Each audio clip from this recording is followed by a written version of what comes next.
ఎవరికి కావాలి నీ ఫ్యూచర్ సిటీ? నాకు అర్థం కాదు. నువ్వు పెంచినావు హైదరాబాద్ను. ఎవరు చేసిన హైదరాబాద్ సిటీ? ఇంత వైబ్రాంట్ సిటీ ఎక్కడికి వచ్చింది? ఓ 400 సంవత్సరాల చరిత్రతోని దీనికంతా ఒకటి ఒకటి ఒకటి ఒకటి బ్రోది జరిగి ఆటోమేటిక్గా పెద్ద సిటీ అయింది. అట్లా అన్నీ కావు, అందరికి కావు. ఎన్ని రాష్ట్రాలకు ఉన్నాయండి? బెంగాల్ కలకత్తా ఉంది, మహారాష్ట్రకి ముంబై ఉంది, మనకు హైదరాబాద్ ఉంది, కర్ణాటకకు బెంగళూరు ఉంది, తమిళనాడుకు మద్రాసు ఉంది, ఢిల్లీ కోర్స్ ఢిల్లీ. వేరే రాష్ట్రాలకు లేవు కదా, 28 రాష్ట్రాలకు ఉండయి. సో ఇంత మహానగరం నిర్మితమైంది. ఈ నగరం యొక్క భవిష్యత్తును దృష్టిలో పెట్టుకొని పెట్టిందే ఫార్మాసిటీ. ఈ సిటీ మొత్తం గబ్బులు వేసిపోవాలి ఇక్కడ దాంతో. నువ్వు తీసుకుపోయాలి ఫ్యూచర్ సిటీ, తోక సిటీ ఏందన్నట్టు ఇది? అన్ని దిక్కుమాలిన పాలసీలు, రియల్ ఎస్టేట్ బ్రోకర్ దందా తప్పిది ఇంకోటి లేదు. అన్నీ కనబడతాయి మనకు. మీరు పరిశీలనగా చూస్తే, పూర్తిగా చూస్తే అసలు చాలా గందరగోళం. గురుకుల పాఠశాల విద్యార్థులు చచ్చిపోతారండి. ఇప్పటికి 120 మంది విద్యార్థులు చచ్చిపోయారు. గంత నియంత్రణ లేదా? గంత తెలివి లేదా? ఒక గట్టి అధికారిని పెట్టి గట్టి చర్య తీసుకోరాదా? ఏందో చేస్తాము నీ ఫ్యూచర్ సిటీ, తోక సిటీ, ఈ పోరగాళ్ళని చేస్తారు.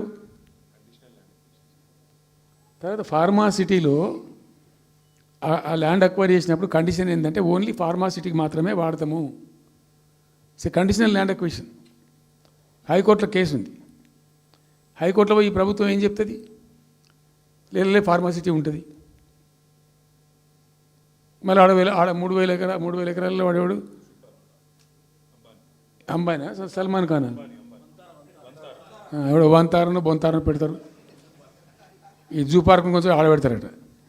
ఎందుకు? జూ పార్క్ అమ్మకతో పెట్టానుక? ఏం జరుగుతుంది ఈ రాష్ట్రంలో అసలు? మేము ఇటువంటి చిల్లర పనులు చేయలేదే మేము ఉన్నప్పుడు. ఇంత దుర్మార్గమైన కార్యక్రమాలు చేయలేదే. ఇది ఎక్కడ దిక్కుమాలిన దందా? ఏం జరుగుతుంది అసలు? ఏం చేయదలుచుకున్నారు ఈ రాష్ట్రాన్ని? ఇదేం పోతున్నా? సో ఇట్లా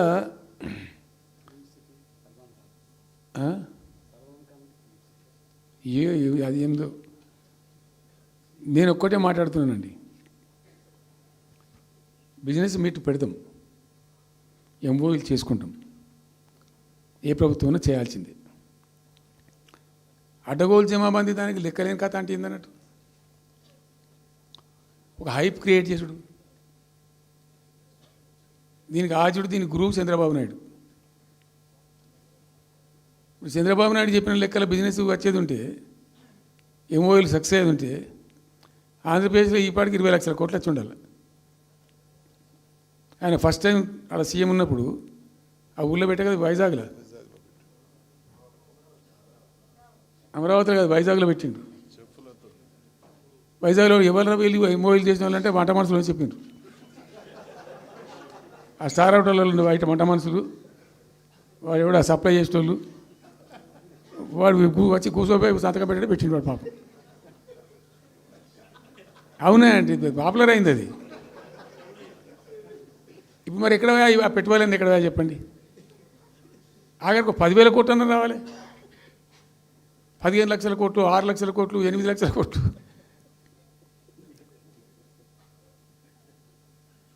అయితే అప్పుడు తమాషా జరిగింది. ఈ భోపాల్ ముఖ్యమంత్రి, అప్పుడు నేను ముఖ్యమంత్రి నుండి భోపాల్ ఆయన పేరు శివరాజ్ సింగ్ చౌహాన్, ఆయన సీఎం ఉండే.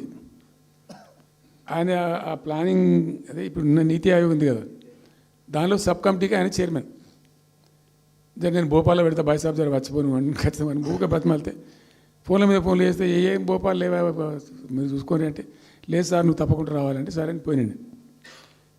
అయితే ఆడొక ఇండస్ట్రీ మినిస్టర్ ఉంది, వాళ్ళ గవర్నమెంట్కి ఉంటారు కదా మధ్యప్రదేశ్కు. ఆమె వచ్చి నీ కొడుకు వచ్చి బాగా ఆగమాగం చేస్తానండి మమ్మల్ని అంటే, ఎందుకు చేస్తాడమంటే ఆయన అదొకటితోటి మాట్లాడి ఎక్కువ చేసుకుంటుండు బాగా అంటే, నువ్వు కూడా దాంట్లో గట్టిగా చెయ్యి. ఆమె వసుంధర రాజే చెల్లెలు, ఆమె పేరు యశోధర రాజేనా ఏదో అన్నది. అంటే నేను అంతకుముందు ఒక కొద్ది రోజుల ముందే నేను భోపాల్ పోవడానికి ఒక దాదాపు 2-3 మంత్స్ బిఫోరే మోడీ గారు వచ్చిండు. అక్కడ వచ్చి 14 లక్షల కోట్లకు ఎంఓయూ చేసి పడేసింది. ఇది మధ్యప్రదేశ్ గవర్నమెంట్. ఏంటి మొన్న 14 లక్షల కోసం చేసిన కాదమ్మా మీకు, నాకు అర్థం కాదు, నీకేం రాలేదంటావు నువ్వు. ప్రధానమంత్రి మీకు సపోర్ట్ ఉండే, మీకు పార్టీ మీకు మంచిగా, నీకు ఇంత లాభం ఉందంటే ఓ సో బోగసాయి సాబా. ఆమె నాతో ప్రామిస్ చెప్తాను. నేను ఐ వాజ్ షాక్డ్. అది వచ్చేదా పోయేదా స్థలంతో వాటిగా గ్యాసు. అంటే ఈ గ్యాసులు ఎవరిని మోసం చేయడానికి ఇంత వంచిస్తారా ప్రజలను? నికరంగా వస్తే పెట్టుబడులు రావాలి కదా, కనబడతాయి కదా. ఆ పెట్టుబడులు వస్తే లాభాలు జరుగుతాయి, ఉద్యోగాలు వస్తాయి, ఫ్యాక్టరీలు వస్తాయి, అడిషనల్ ఇన్కమ్ జనరేట్ అవుతుంది, స్టేట్ గవర్నమెంట్కి జిఎస్టీ పెరుగుతుంది. ఏం లేదు, వాటిదే గ్యాసు. మొన్న వీలైతే చెప్పి 5 లక్షల,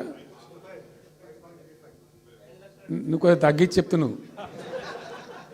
నేను పేపర్లో చూసింది